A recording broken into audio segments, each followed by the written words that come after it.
So we'll be starting with a new module of rapid mass movements. So we have seen these landslides and all such kind of things happening all around the world. So these are called as rapid mass movements because in this case there is a huge chunk of landmass which is moving rapidly across, and that is what we call as landslide. It happens in a very instantaneous, in few seconds it happens. So it does not even give time to move away from danger and all. So yeah, these are called as rapid mass movements. So what kind of failure is a landslide? I will just ask this question. Let's say is it a compression failure, is it a tension failure, or is it a shear failure? So what do you think? What kind of failure should it be? The answer for this is it is a shear failure, because you can see that there is a surface of shear being formed. That is, this landmass, this top landmass is getting sheared off from the bottom landmass, and this is the surface of shear. This is the shear failure occurs because the soil loses its shear strength capacity to hold. So when anything loses its capacity, at that time the failure happens, right? So when the land or soil molecules, they lose their capacity to hold each other, at that time the shear failure occurs. So when we talk about shear failure, let us talk about this particular aspect of shear strength, right? So shear failure is directly dependent on the shear strength of anything. So what is shear strength in soil? The shear strength in soil is given by a simple formula S, that is shear strength, is equal to C plus sigma tan phi, where C is the cohesion. You have learned this word cohesion in your maybe 12th standard or something. Cohesion is the bond between two soil particles. So cohesion is a property of soil by virtue of which it holds the soil particles together. Let us try to draw a graph between shear stress and normal stress. Normal stress is the stress which is acting perpendicular to it, and shear stress is the stress which is in parallel to that particular, let's say, soil or land. Not parallel exactly, but it is going to cause a horizontal failure, right? Okay, so now let us do an experiment. Even you can do it at your home. Just pile up some books one above the other, and what you have to do is just try to give a gentle push from the left and try to push 2 or 3 books together. You will see that it is very easy to push, but it is not like you are giving a very gentle or very feather touch and it is moving. You have to give some amount of force, very minute amount of force, to move those books, right? So right now you are not exerting any force from top, you are only exerting force from horizontal. Okay, so that minute force which you have to exert when there is no force acting from top, that is called as the cohesion or the bond between those book particles. Let's say that you are trying to displace three books together, so there will be some bond formed between these two books. It may be because of the friction, it may be because of, but in soil it is because of the cohesion. Okay, this is just an analogous example that I am trying to give you. So in the soil, when there is no when you are trying to just move it without any application of normal stress, so whatever force you are requiring to move, that is called as the cohesion. Now what you do,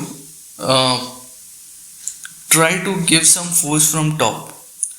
Very little force, but try to exert force from top using one hand, and using the other hand try to move the books again.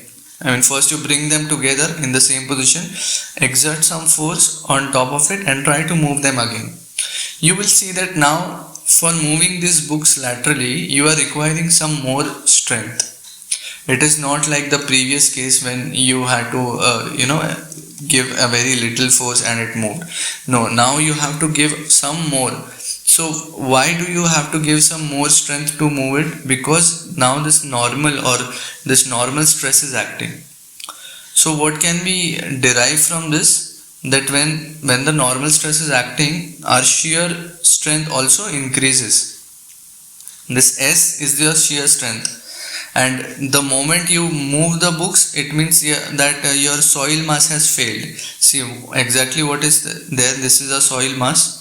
okay, and you are trying to break this soil mass from top by giving a lateral force. The force required to break this soil mass from the bottom is your shear strength. The more the normal strength is coming on top of it, more shear strength is required to move this top block as compared to the bottom block. So let's say for sigma 1 you get S1, that is more shear strength was required when the normal stress was sigma 1. Now what you do, you increase this normal stress, you increase the pressure that you are putting by one hand, and now again you will see that the shear strength that is required to move these books is also increased. So as you are increasing the normal stress, you are increasing your shear stress or shear strength.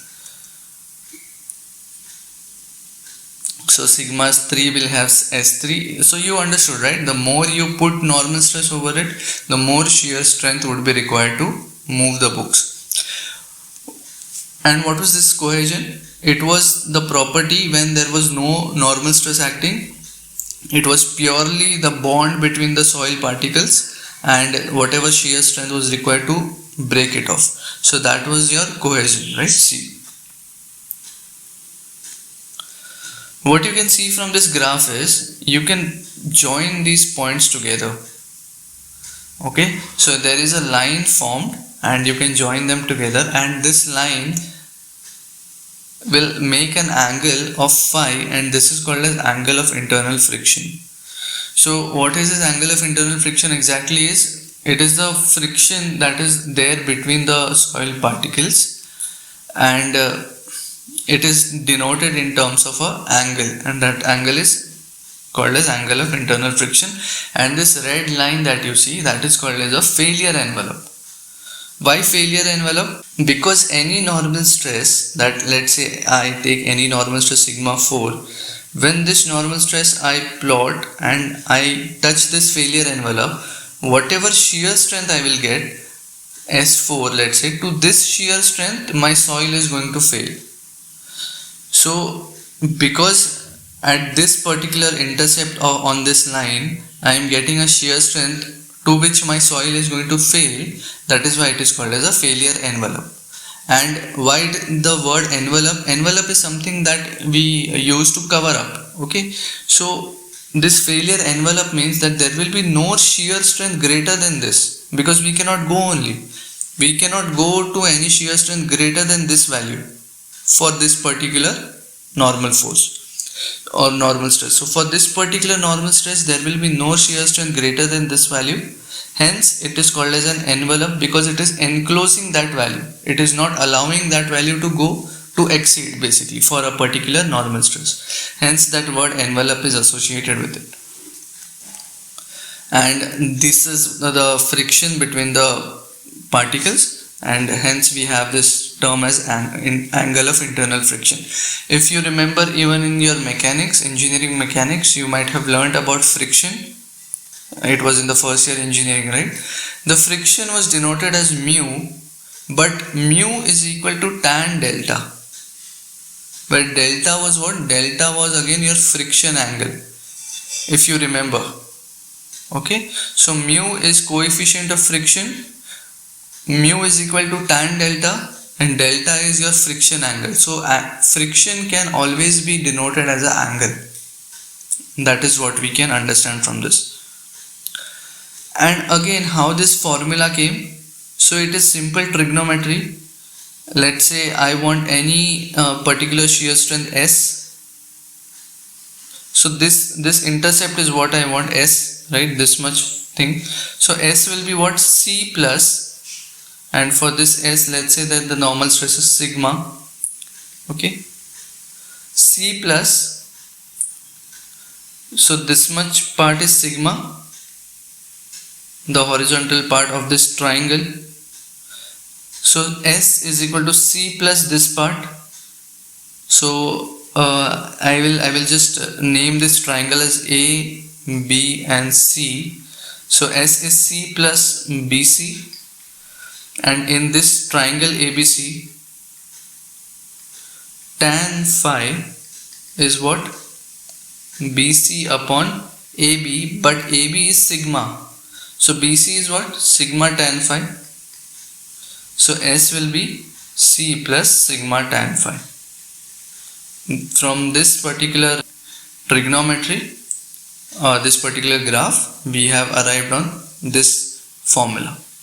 So that is going to give you the shear strength of a particular soil. And when you learn geotechnical engineering, you will learn that this is not the only thing, because there are still a lot of things that you have to learn. So you will learn that sigma is not just a normal stress, but it is called as an effective stress, and there is a bar sign over it, but that is fine. That is all the things that you will be learning in the later stages. For now, you just have to understand that shear strength is C plus sigma tan phi. So this was it for today's lecture. We'll be learning some types of landslides in the next lecture.